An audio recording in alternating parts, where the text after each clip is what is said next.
નમસ્કાર વિદ્યાર્થી મિત્રો. સંત કૃપા પરિવાર વતી હું મિતેશ જોશી આપ સૌનું હાર્દિક સ્વાગત કરું છું. વિદ્યાર્થી મિત્રો, આજે આપણે ન્યાય પરિચયમાં આગળ વધવાના છીએ. તો આ ન્યાય પરિચયની શરૂઆત કરતાં પહેલાં આપણે અગાઉ થોડું શું શું કાલે શીખ્યા, એટલે કે અગાઉના તાસમાં આપણે કઈ કઈ બાબતો શીખ્યા તેના વિશે આપણે ટૂંકમાં પરિચય મેળવી લઈએ. તો ન્યાય શબ્દને એટલે કે ટૂંકમાં આપણે ન્યાય શબ્દને સર્વપ્રથમ તો એ જાણીએ તો ન્યાય શબ્દ કોને કહેવાય.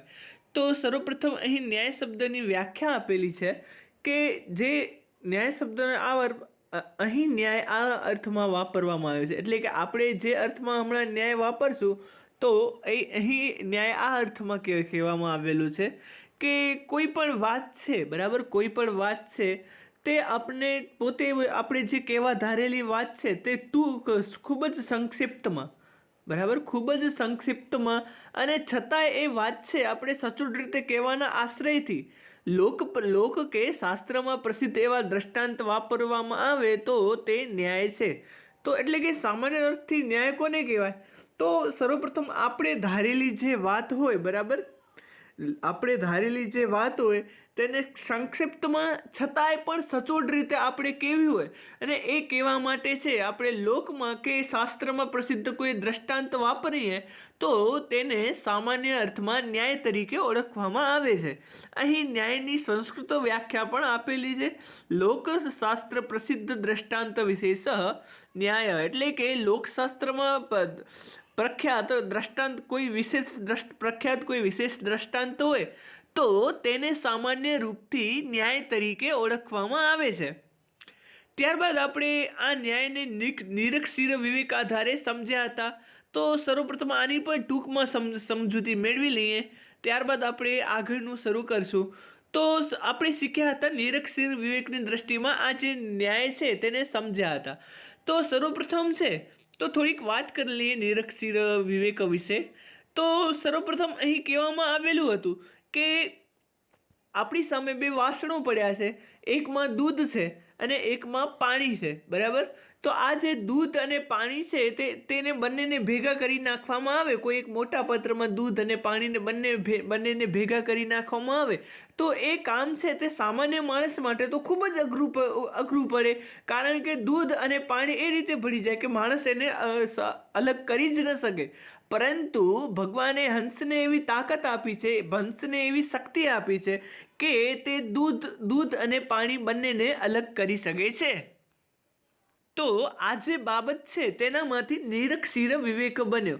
તો હવે આ નિરક્ષીર વિવેક છે તેને આપણે વ્યવહારમાં કેવી રીતે પ્રવૃત્ત કરી શકીએ તો તેના વિશે આપણે ટૂંકમાં જોઈ લઈએ. એટલે કે એનાથી આપણે બરાબર આ જે અર્થ છે તે બરાબર ઉપરવાળો છે તે બરાબર સમજાશે. તો સમજી લ્યો કે કોઈ ગ્રાહક અને વેપારી વચ્ચે ઝઘડો થયો, બરાબર, ને આ ઝઘડો ખૂબ જ વધી ગયો અને આ ઝઘડો વધીને છે તે ન્યાયાધીશ વળી કોર્ટમાં પહોંચી ગયો, બરાબર. રાજાના દરબારમાં જે ન્યાયાધીશ હોય તો તેની કોર્ટમાં પહોંચી ગયો.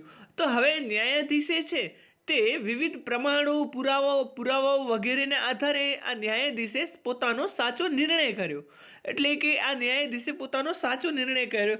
તો જેમ હંસ છે તે દૂધ અને પાણીને અલગ કરે છે તેમ ન્યાયાધીશે જે સાચા વ્યક્તિ હતા અને જે ખોટા વ્યક્તિ હતા બંનેને અલગ કર્યા. તો આમ અહીં હંસની જેમ જ બધી ઘટનાઓ ઘટી. તો અહીં દૂધનું દૂધ અને પાણીનું પાણી થયું, બરાબર. એટલે કે ન્યાયાધીશે સાચાનું સાચું કર્યું અને ખોટાને અલગ કર્યા, બરાબર. તો એ રીતે આ ન્યાય આ રીતે અહીં લાગુ પાડી શકાય નિરક્ષીર વિવેક. તો એવું કહી શકાય કે ન્યાયાધીશે નિરક્ષીર વિવેક કર્યો. આવી જ રીતે આપણે બીજું એક ઉદાહરણ લઈએ. તો સમજી લો કે કોઈ એક પિતાની ખૂબ જ જમીન છે અને એને ખૂબ જ જમીન છે અને આ જમીનમાંથી બે ભાઈઓ લડવા લાગે કે આ જમીન મારી કે આ જમીન મારી, એવી રીતે લડવા લાગ્યા બંને ભાઈઓ, બરાબર. તો હવે પિતાએ શું કર્યું કે પિતાએ બંને જે પુત્રો છે તેને સરખા ભાગ પાડી આપ્યા, બરાબર. આ ભાગાનો ને આ ભાગાનો. આ રીતે પણ કહી શકાય કે આ નિરક્ષીર વિવેકનું એક ઉદાહરણ છે. ટૂંકમાં નિરક્ષીર વિવેક એટલે કે જે સાચું હોય તેને સાચું કરવું અને જે ખોટું હોય તેને ખોટું કરવું, અથવા તો બંનેને સમાન રીતે એટલે કે ન્યાયનો રસ્તો વાપરવામાં આવે તે ન્યાય. તો ટૂંકમાં કહેવાનો અર્થ એ કે આવી રીતે જો આપણે ટૂંકમાં પરંતુ સચોટ રીતે આવે આ વાત કેવી હોય તો આપણે સામાન્ય રૂપથી એ રીતે કહી શકીએ કે નિરક્ષીર વિવેક થયો, બરાબર. જેમ કે ન્યાયાધીશવાળા એટલે કે જે ગ્રાહક અને વેપારીના દ્રષ્ટાંતમાં આપણે એમ કહી શકીએ કે ન્યાયાધીશે નિરક્ષીર વિવેક કર્યો. તો બીજું દ્રષ્ટાંત આપણે સાંભળ્યું તો એનામાં એમ પણ કહી શકાય કે પિતાએ નિરક્ષીર વિવેક કર્યો. તો ટૂંકમાં આ પ્રમાણે છે, એટલે કે આપણે ધારેલી વાત ટૂંકમાં પણ સચોટ રીતે કેવી હોય તો આ પ્રમાણે છે એ વિવિધ ન્યાયો વપરાય છે. તો હવે આપણે આગળ જોઈએ કે આગળનો ન્યાય કેવો છે, બરાબર. આગળ જે ન્યાયો આવે છે તમને આ સત્રમાં આપણે કુલ 10 ન્યાયો ભણવાના છે, પરંતુ તમને આ સત્રમાં માત્ર 5 જ ન્યાયો ભણવાના છે. તો સર્વપ્રથમ આપણે છે તે પહેલો ન્યાય જોઈએ. જેમ કે પહેલો ન્યાય છે સિંહાવલોકન ન્યાય. તો આશા છે ઉપરોક્ત બાબતો તમે ન્યાય વિશે બરાબર સમજી ગયા હશો. ત્યારબાદ તેનું જે ઉદાહરણો છે તેના વિશે પણ તમે બરાબર સમજી ગયા હશો. તો હવે આપણે સિંહાવલોકન ન્યાયની શરૂઆત કરીએ છીએ. તો સર્વપ્રથમ આ સિંહાવલોકન છે તો તે શબ્દની છે તે સંધિ થાય. તો સિંહ પ્લસ અવલોકન ન્યાય એટલે કે સિંહના અવલોકન જેવું ન્યાય. તો સામાન્ય રીતે આપણે હવે અહીં સિંહ શબ્દ છે તો અહીં સિંહને લગતી જ કંઈ વાત હશે.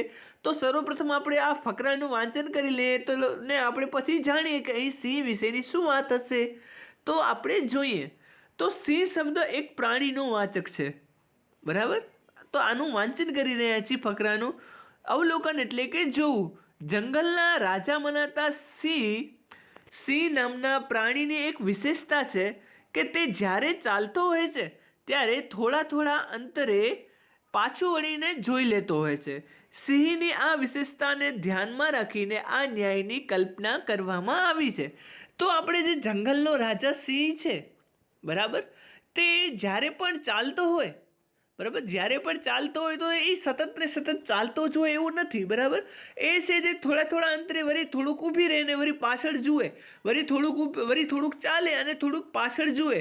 તો સિંહની આ જે બાબત છે, બરાબર, સિંહની આ જે બાબત છે તો તે બાબતને ધ્યાનમાં રાખી અને સિંહાવલોકન ન્યાયની પરિકલ્પના કરવામાં આવી છે. કેમ કે અહીં સિંહ છે, સિંહની જેમ જ આ ન્યાયમાં છે એ બધી બાબતો ઘટવાની છે. એટલે કે આ ન્યાય છે તે સિંહના અવલોકનની જેમ જ ચાલે છે. માટે આ ન્યાયને સિંહાવલોકન ન્યાય એવું નામ આપવામાં આવ્યું છે. તો આ સિંહાવલોકન ન્યાય એ શું છે, એટલે કે તેના ઉદાહરણો શું હોઈ શકે, તો તેના વિશે આપણે પરિચય મેળવીએ.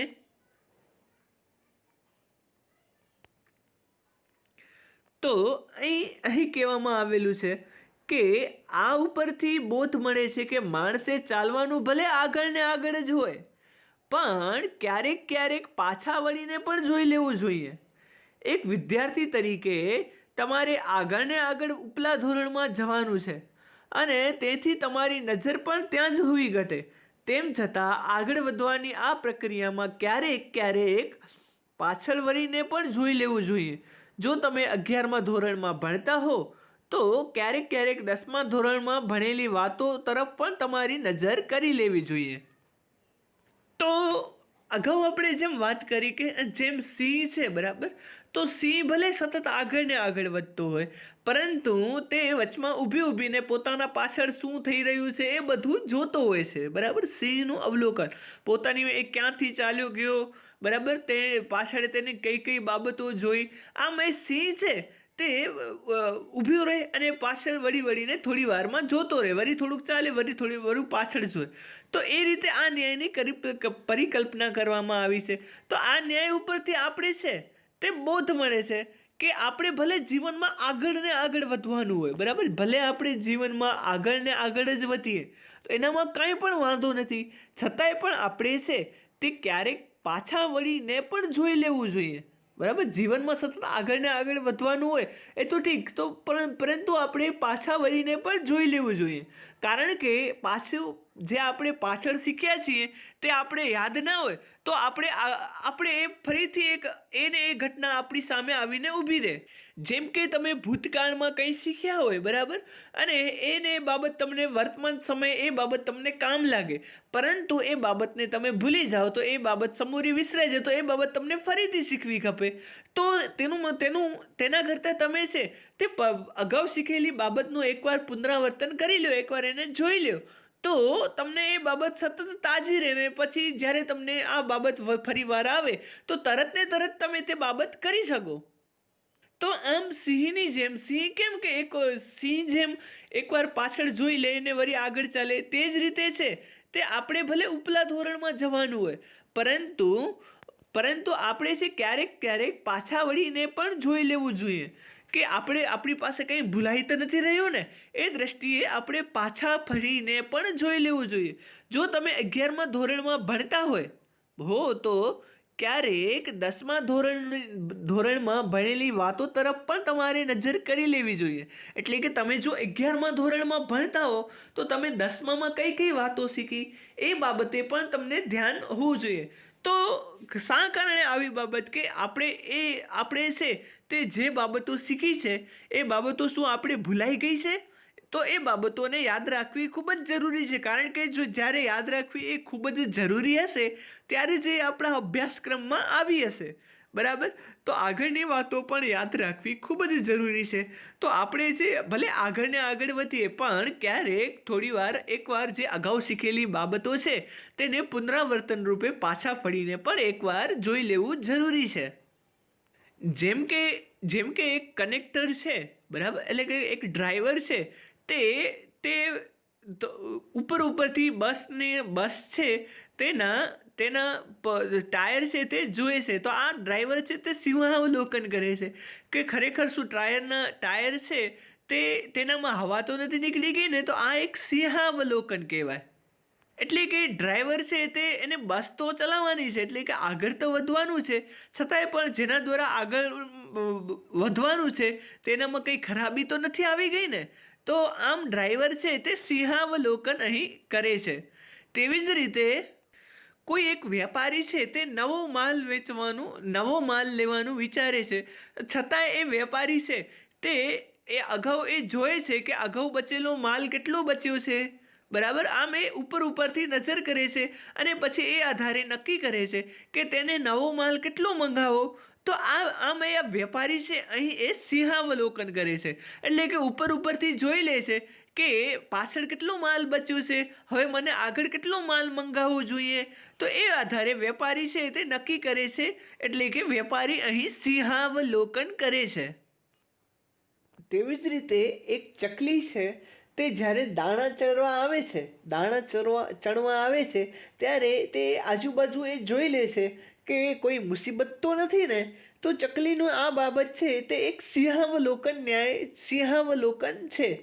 એટલે કે ચકલી છે તે ઉપરથી તે જોઈ લે છે કે આજુબાજુ તો કોઈ એને મારવા તો નથી આવતું ને. તો આમ અહીં ચકલી છે તે સિંહાવલોકન કરે છે ને પછી જ તે દાણા ખાવા આવે છે. તો આ બાબતે ચકલીની સિંહાવલોકન ન્યાયમાં આવે. એટલે કે ટૂંકમાં આપણે એ સમજી લેવાનું છે કે સિંહાવલોકન એટલે કે આપણે જે કામ કરવા જતા હોઈએ તે કામ કરવા તો જઈએ જ, બરાબર, પરંતુ આપણે એક પાછળ ફરીને પણ જોઈ લઈએ કે પાછળથી આપણા પાછળ કોઈ મુસીબત તો નથી આવતી ને. તો એ બાબત છે તે સિંહાવલોકન ન્યાયમાં આવે. એટલે કે પાછળની બાબતો આપણે વિસરાય અથવા તો કઈ બાબતો છે જે પાછળની ખૂબ જ જરૂરી બાબતો છે તે આપણે ભૂલાઈ તો નથી જતી ને. તો આ જે બાબત છે તો એ બાબતને ઉપરથી જોઈ લેવી, તો આને આપણે સિંહાવલોકન ન્યાય કહીએ છીએ. તો આ બાબતે એક દ્રષ્ટાંત લઈએ તો સામાન્ય રૂપથી સ્વર સમ્રાજ્ઞી લતા મંગેશકર, એટલે કે જે વર્તમાન ભારતના એક સમયના સૌથી મોટા ગાયક હતા. અત્યારે તો તે વૃદ્ધ થઈ ગયા છે. તો આ જે ગાયક છે એ લતા મંગેશકર છે તે એકદમ ગાયનના સમ્રાટ, બરાબર. પરંતુ આ ગાયનના સમ્રાટ લતા મંગેશકરજી પણ તે પોતાનો જે રાગ છે, બરાબર, તેનું 6 કલાક સુધી વારે ઘડી એ પુનરાવર્તન કરતા, બરાબર. વારે ઘડી એ રાગને એકવાર જોઈ લેતા, એનાથી કોઈ રાગ છૂટતો તો નથી ને, બરાબર. તો આ લતા મંગેશકર છે આ બાબતને સિંહાવલોકન કરતા, અને એના સિંહાવલોકનને કારણે જ આજે તે આવડા મોટા ગીતકાર બન્યા, બરાબર. આજે તેમણે કેટલા બધા ગીતો ગાયા છે તે તમે તે તે છે, તેની સંખ્યા તો હજારો આસપાસ છે. તો ટૂંકમાં આપણે સિંહાવલોકન કરવું ખૂબ જ જરૂરી છે, જેનાથી આપને ખબર પડે કે આપણે અગાઉ ભણેલી બાબતોમાં કંઈ રહી તો નથી જતું ને, અથવા તો આપણે સિંહાવલોકન કરીએ, બરાબર, તો આપણી પાસે જો કોઈ મુસીબત હોય એવામાં જતા હોઈએ તો આપણે પાછળ ફરીને એકવાર જોઈ લઈએ તો આપણે ખ્યાલ આવે કે શું આપણા પાછળ કોઈ મુસીબત તો નથી આવતી ને. આમ સિંહ જેમ આગળ ચાલતો જાય, પરંતુ પાછળ પણ એ ફરી ફરીને એકવાર જોઈ લે, તો સિંહની આ બાબત ઉપરથી સિંહાવલોકન ન્યાયની કલ્પના કરવામાં આવી છે. ને આના ઉદાહરણમાં આપેલું છે કે એક વિદ્યાર્થી છે, બરાબર, તે ભલે 11મામાં ભણતો હોય છતાંય પણ તે પાછળ ફરીને 10માની વાતો એકવાર જાણી લે, બરાબર, એટલા તો જોઈ લે એકવાર. તો આ બાબત છે તે સિંહાવલોકન ન્યાયમાં આવે છે. ને આ બાબતે આપણે ઘણા બધા દ્રષ્ટાંતો પણ જોયા. તો વિદ્યાર્થી મિત્રો, હવે આપણે છે તે બીજા ન્યાય તરફ આગળ વધીએ.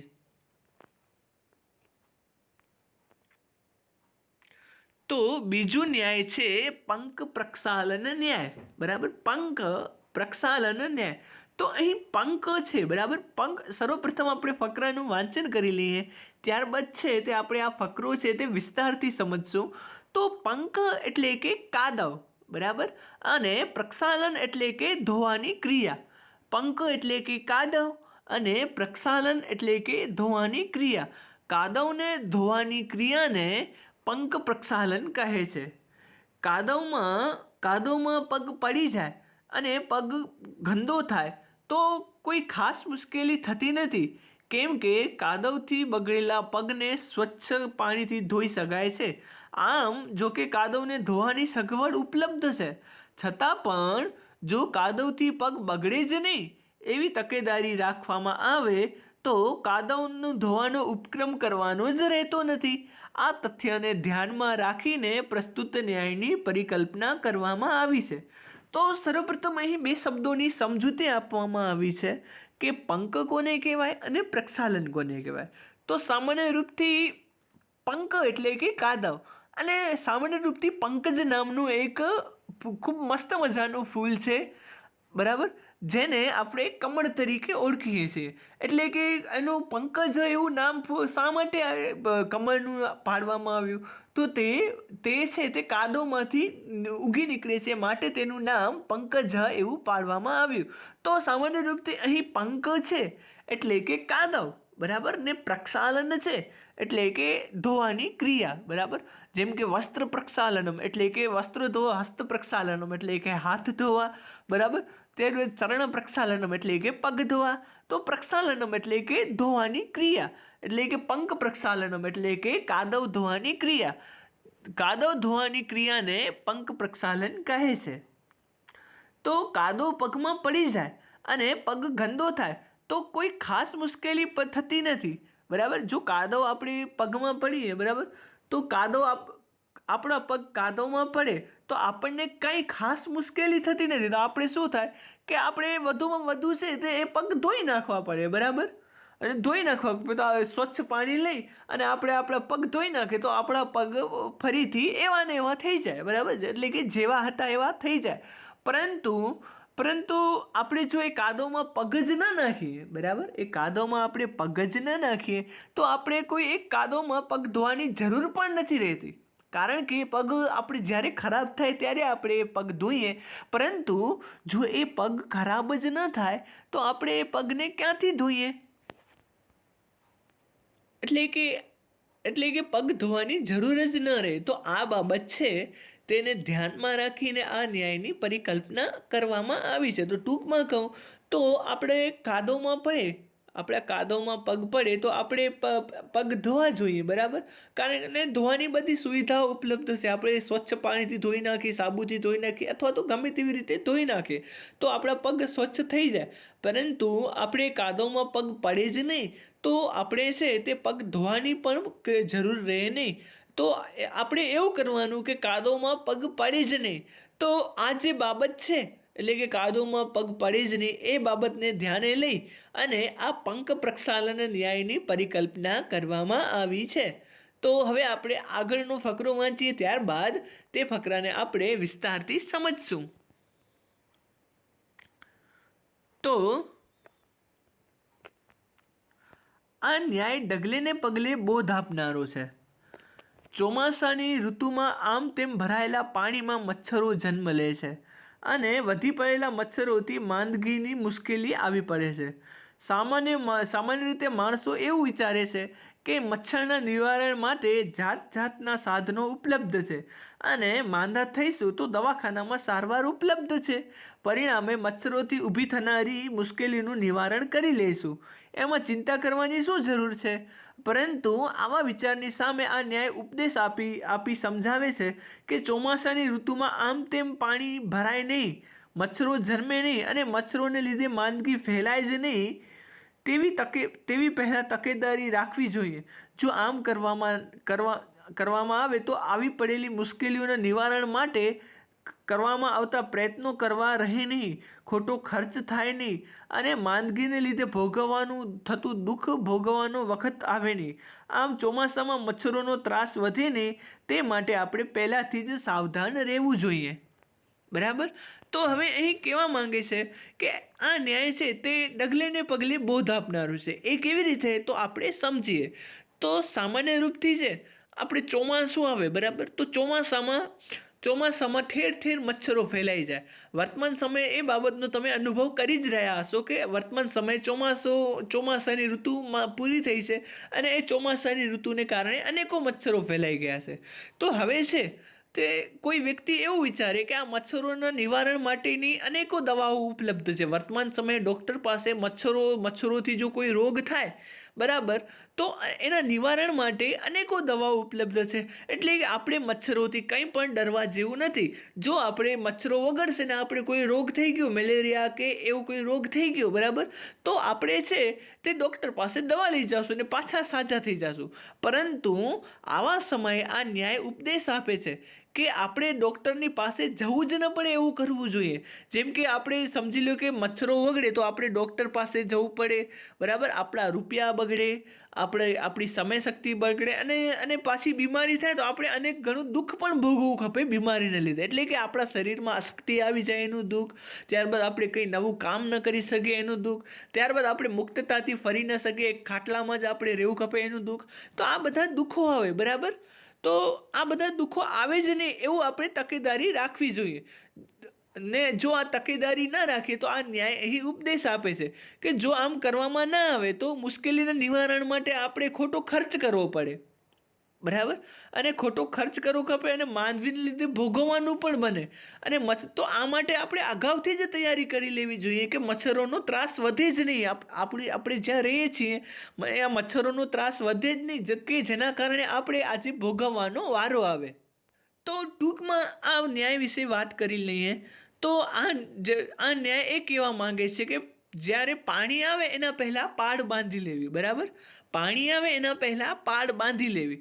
તો ટૂંકમાં સમજીએ તો સમજી લો કે આપણા સામે છે, બરાબર, કોઈ એક મુસીબત આવવાની છે, પરંતુ આ મુસીબત સામે આપણે અગાઉથી જ તૈયારી કરી લઈએ અને આ મુસીબતમાં આપણે ફસાઈએ જ નહીં એવી તૈયારી આપણે કરી લઈએ તો છે તે આપણે આ ન્યાયની ઉપદેશને અનુસરીએ એવું કહેવાય. તો સમજી લો કે આ બાબતે હું તમને એક વાર્તા કહું. તો પ્રાચીન કાળમાં પંચતંત્રની આ વાર્તા છે. તો એક તળાવ હતું. આ તળાવમાં અનાગત વિધાતા યદ ભવિષ્ય અને પ્રત્યુત્પન્નમતી નામના 3 માછલાઓ રહેતા હતા. આ કથા તો તમે સાંભળી જશે. આ ધોરણ 10માં આવે છે અને આ ધોરણ 10નો બીજો પાઠ છે. તો એક તળાવમાં અનાગત વિધાતા, પ્રત્યુત્પન્નમતી અને યદ ભવિષ્ય નામના 3 માછલાઓ રહેતા હતા. તો એક દિવસ શું થયું કે માછીમારો આવ્યા, બરાબર. માછીમારો આવ્યા અને માછીમારો બોલવા લાગ્યા કે આજે તો ભોજનની વ્યવસ્થા થઈ ગઈ છે, પરંતુ કાલે આપણે આવશું, બરાબર. કાલે આપણે આવશું અને આ બધા જે માછલાઓ છે તેને મારી નાખશું. તો આ બધી બાબતો છે તે અનાગત વિધાતા, પ્રત્યુત્પન્નમતિ અને યદ ભવિષ્ય નામના જે 3 માછલાઓ છે તે સાંભળતા હતા, બરાબર. તો હવે પછી શું, માછીમારો ગયા એટલે 3 માછલાઓ વચ્ચે ચર્ચા શરૂ થઈ કે હવે આપણે શું કરવું જોઈએ. તો એનામાં અનાગત વિધાતાએ કીધું કે હવે આપણે છે અહીં આપણે રહેવું જ ન જોઈએ, આપણે બીજા સરોવરમાં ચાલ્યું જવું જોઈએ. કેમ કે માછીમારો આવશે અને આપણે મારી નાખશે. તેના કરતાં આપણે માછીમારો આવે તે પહેલાં જ આપણે સાવધાન થઈ જઈએ તો આપણે માછીમારોથી બચી શકીએ, બરાબર. તો આપણે માછીમારોથી બચી શકીએ. આમ કહીને અનાગત વિધાતા છે તે બીજા તળાવમાં ચાલ્યો જાય છે. તો અહીં આ અનાગત વિધાતા કયો ન્યાય વાપરે છે? તો અનાગત વિધાતા અહીં પંક પ્રક્ષાલન ન્યાય વાપરે છે. કારણ કે મુસીબત પહેલાં જ એના બચાવના ઉપાયો વિચારી લે છે. એટલે કે મુસીબતમાં ફસાવાનો જ વારો ના આવે એ પહેલાં, એ માટે એના પહેલાં જ એ અનાગત વિધાતા છે તે એનાથી બચવાના ઉપાયો વિચારી લે છે અને તે માછલો છે તે બીજા તળાવમાં ચાલ્યો જાય છે. અને ત્યારબાદ છે તે પ્રત્યુત્પન્નમતિ છે તે તળાવમાં જ રહે છે, પરંતુ એ પ્રત્યુત્પન્નમતિ એની બુદ્ધિ ખૂબ જ તીવ્ર છે. તે શું કરે છે કે માછીમારો આવે છે અને તેને પકડે છે તો તે છે મરવાના ઢોંગ કરે છે અને પછી કૂદકો દઈ અને પાછું ઊંડા તળાવમાં બેસી જાય છે. ત્યારબાદ જે યદ ભવિષ્ય છે એટલે કે જે આવવાનું હશે એ આવશે, એટલે કે બીમારી થશે તો થશે એવા જે વિચારવાળા હોય, બરાબર. તો તેનો અંતે મરવાનો વારો આવે છે, જેમ યદ ભવિષ્ય મર્યો. તો આ વાર્તા તો તમે વાંચી જશે. તો ટૂંકમાં કહેવાનો અર્થ એ કે મુશ્કેલી આવે એ પહેલાં જ એના બચવાના ઉપાયો વિચારી લેવા કે જેનાથી આપણે મુશ્કેલીમાં ફસાઈએ જ નહીં. તો એ બાબત છે તે આ પંક પ્રક્ષાલન ન્યાય સમજાવે છે. તો હવે આપણે જે નીચેનું જે ફકરો છે તેને આપણે સમજીએ. તો જો કોઈ માણસ મુશ્કેલીનો નિરાકરણનો ઉપાય ઉપલબ્ધ છે એમ માનીને પહેલાં તો મુશ્કેલી ઊભી કરે છે, એ પછી તેના નિરાકરણ માટે સમય અને શક્તિ ખર્ચે છે અને કષ્ટ વેઠે છે, તેવા માણસની વર્તણૂકને સચોટ રીતે વ્યક્ત કરવા માટે પણ આ વ્યવહારનો ન્યાય વચન વાપરી શકાય. એટલે કે કોઈ એક વ્યક્તિ છે, બરાબર, તે સર્વપ્રથમ તો મુશ્કેલીનું નિવારણ ઉપલબ્ધ છે એ માનીને મુશ્કેલી ઊભી કરે છે, પરંતુ હવે પછી શું કરે છે કે પછી એની મુશ્કેલી એની ઉપર આવી પડે છે અને તેના માટે છે તે સમય અને શક્તિ એના પાસે ખોટો સમય વેડફે છે અને પોતાની શક્તિ વેડફે છે અને સાથે સાથે કષ્ટ પણ પામે છે. તો આવો માણસ છે તેની વર્તણૂકને સચોટ રીતે વર્તવા માટે આપણે પંક પ્રક્ષાલન ન્યાય કે જે ઉપર પ્રમાણેનો છે તેને આપણે સમજી શકીએ છીએ. જેમ કે ઘણા બધા બાળકોને ખબર હોય છે કે બાઇક ઝડપથી ચલાવશો તો આપણે છે તે એક્સિડન્ટ થવાની સંભાવના રહે છે, બરાબર. આપણે આ બાબતે સમજાવી રહ્યા છીએ. એટલે કે જો બાઇક ઝડપથી ચલાવશું તો એક્સિડન્ટ થવાની સંભાવના રહે છે, બરાબર. એક્સિડન્ટ થવાની સંભાવના રહે છે, પરંતુ આપણે એવું વિચારીએ કે એક્સિડન્ટ થશે તો આપણે દવા પણ લઈ લેશું, આપણા પાસે તો દવાના રૂપિયા તો પડ્યા જ છે, બરાબર. અને દવા લઈશું, બાઇક સરખી કરાવી લઈશું, કે જે ગાડી હોય તે સરખી કરાવી લઈશું. ને એ જોઈને આપણે ગાડીઓ ખૂબ જ સ્પીડથી ચલાવીએ અને પછી આપણો એક્સિડન્ટ થાય તો એ બાબતને આપણે સચોટ રીતે જો કહેવી હોય તો તેને કહેવાય પંક પ્રક્ષાલન ન્યાય. એટલે કે સર્વપ્રથમ તો મુસીબતમાં પડવું, બરાબર, એટલે કે ગાડી ઝડપથી ચલાવવી અને પછી જો એક્સિડન્ટ થાય તો આપણે ડૉક્ટરની પાછળ ખોટા ખર્ચા કરવા, સમય બગાડવો અને ખોટો કષ્ટ વેઠવો, બરાબર. તો આ બધું જે બાબત છે તે આપણે સચોટ રીતે અને ટૂંકમાં અને ખૂબ જ સચોટ રીતે કહેવી હોય તો આપણે પંક પ્રક્ષાલન ન્યાય એવો શબ્દનો ઉપયોગ કરી શકીએ. તો વિદ્યાર્થી મિત્રો, આશા છે કે તમે ઉપરોક્ત બંને ન્યાય ટૂંકમાં સમજી ગયા હશો. ને હજી પણ એકવાર છે આ ન્યાયને ટૂંકમાં તમને કહી દઉં તો સર્વપ્રથમ છે તે સિંહાવલોકન ન્યાય, બરાબર. તો સિંહાવલોકનમાં શું હતું કે જેમ સિંહ છે, બરાબર. એ આગળ સતત આગળ ને આગળ જતો હોય છે, પરંતુ થોડી થોડી વારે છે તે ઊભો રહીને પાછળ જોઈ લે છે. પાછળ એકવાર જોઈ લે ને વળી આગળ વધે ને વળી થોડોક આગળ વધે અને પાછળ એકવાર જોઈ લે. તો આ બાબતને ધ્યાનમાં રાખીને આ ન્યાયની કલ્પના કરવામાં આવી છે અને એને બાબતથી સમજાવવા માંગે છે કે વિદ્યાર્થીઓ છે તે ભણવામાં ભલે આગળ ને આગળ વધતા હોય, પરંતુ તેમને એકવાર પાછળ પણ પોતાની દ્રષ્ટિ કરી લેવી જોઈએ. કારણ કે એ માટે કે શું મેં જે પાછળ શીખ્યું છે તે કંઈ ભૂલાતું તો નથી ને, એ બાબતે જોઈને વિદ્યાર્થીઓએ ફરી પણ પાછળ દ્રષ્ટિ કરી લેવી જોઈએ. તો આ પ્રમાણે આ ન્યાયની પરિકલ્પના કરવામાં આવી છે અને આ બાબતે તમે પણ ઘણા બધા દ્રષ્ટાંતો તમારા મગજમાં પણ વિચારી શકો. ત્યારબાદ બીજું ન્યાય છે પંક પ્રક્ષાલન ન્યાય. તો આ ન્યાય છે તેનામાં એવું કહેવા માંગે છે કે જ્યાં મુશ્કેલી આવે તો એના માટે આપણે એને બચવાના ઉપાય કરી લેવા જોઈએ. મુશ્કેલી આવે એના પહેલાં જ આપણે બચવાના ઉપાયો કરી લેવા જોઈએ કે જેનાથી આપણે મુશ્કેલીમાં પડવાનો વારો જ ના આવે.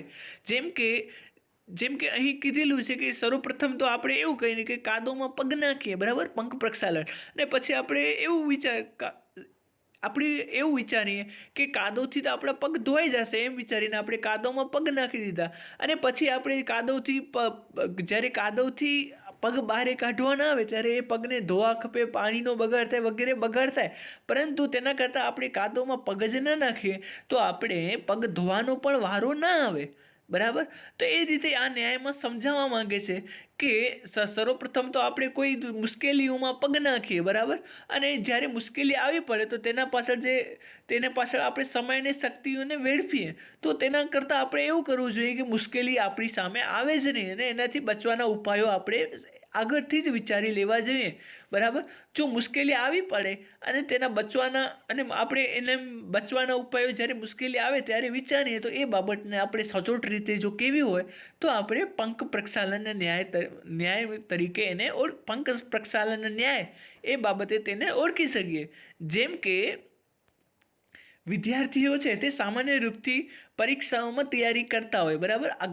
અગાઉ જ્યારે એના સામે કોઈ પ્રેશર ના હોય ત્યારે એ તૈયારી ન કરતા હોય અને જ્યારે ઓછીથી પરીક્ષા તેના ઉપર આવી જાય ત્યારે તે તૈયારીઓ કરવા બેસી જાય. એટલે કે જ્યારે એના ઉપર મુશ્કેલી પડી ત્યારે તે તૈયારીઓ કરવા બેસી ગયા. હવે જો એ તૈયારી નહીં કરે તો તે નપાસ થશે એવી પરિસ્થિતિ થાય. પરંતુ જે છેલ્લી ઘડીએ તૈયારી કરે છે તેને કાંઈ મોટા ભાગના પ્રશ્નો આવડતા ન હોય. હા, કોઈ તેજસ્વી વ્યક્તિ હોય તેને આવડતા હોય, પરંતુ મોટાભાગના વિદ્યાર્થીઓની છેલ્લી ઘડીએ તૈયારી કામ ન આવે અને એ રીતે તૈયારી કરે ને અંતે છે તે પછતાય કે હવે તો મને કાંઈ આવડતું નથી. તો આવા જે વિદ્યાર્થી હોય તેને આપણે ટૂંકમાં કહેવું હોય તો આપણે એને એવું કહેવાય કે તે તો પંક પ્રક્ષાલન ન્યાયને સિદ્ધ કર્યો. તો આશા છે કે ઉપરોક્ત બાબતો તમે બરાબર સમજી ગયા હશો. તો આ સાથે આજનો તાસ અહીં સમાપ્ત કરીએ છીએ. શુભમ ભવેત અસ્તુ.